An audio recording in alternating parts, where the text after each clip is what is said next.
ગૌપ્રેમની ગુલબાંગો વચ્ચે રાજસ્થાનના જેસલમેરમાંથી ગૌવંશના મોતના મામલે એક મોટો રાજકીય વિવાદ સામે આવ્યો.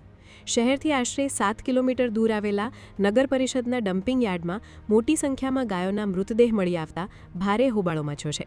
સ્થાનિકો અને ગૌરક્ષકોના ચોંકાવનારા આક્ષેપ મુજબ અહીં ગૌવંશ કચરો અને પ્લાસ્ટિક ખાવા મજબૂર બન્યો હતો, જેના કારણે ગાયોના મોત નીપજ્યા છે.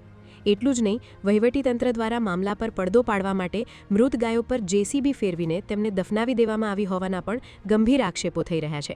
આ ઘટના સામે આવ્યા બાદ વિપક્ષ કોંગ્રેસ, સાધુ સંતો અને ગૌરક્ષકો દ્વારા નગર પરિષદ અને જવાબદાર કોન્ટ્રાક્ટર સામે બેદરકારીનો મોરચો માંડવામાં આવ્યો છે.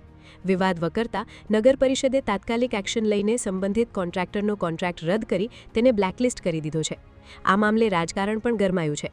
કોંગ્રેસ નેતા અબ્દુલ્લા ફકીરે સીધો પ્રહાર કરતા આક્ષેપ કર્યો છે કે સત્તાધારી પક્ષ હંમેશા ગાયોના નામે રાજનીતિ કરે છે, પરંતુ વાસ્તવિકતા એ છે કે હજુ પણ ડમ્પિંગ યાર્ડમાં સેંકડો ગાયો કપરી સ્થિતિમાં છે. તેમણે આ મામલે જવાબદાર અધિકારીઓ સામે કડક કાર્યવાહીની માંગ કરી છે.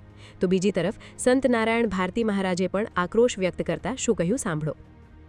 संत समाज का एक ही नज़रिया है कि भारतीय जनता पार्टी ने जब प्रारंभिक में सरकार बनी थी तब उन्होंने वादा किया था कि हम गौ माता को राष्ट्र माता बनाएंगे.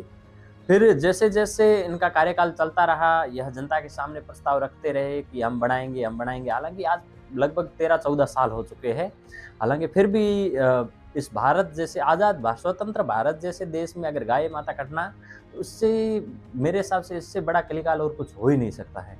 ये है हिंदुओं की भूमि मानी जाती है, संतों की भूमि है या देवी देवताओं की भूमि है, और इस भूमि पर गौ माता की अगर हत्या होना तो इस पाप और कोई हो ही नहीं सकता है. और संतों की जीवित रहते हुए, और विशेष अब तो भारतीय जनता पार्टी का कार्यकाल चल रहा है. अब देखते हैं इस कार्यकाल में क्या करती है सरकार.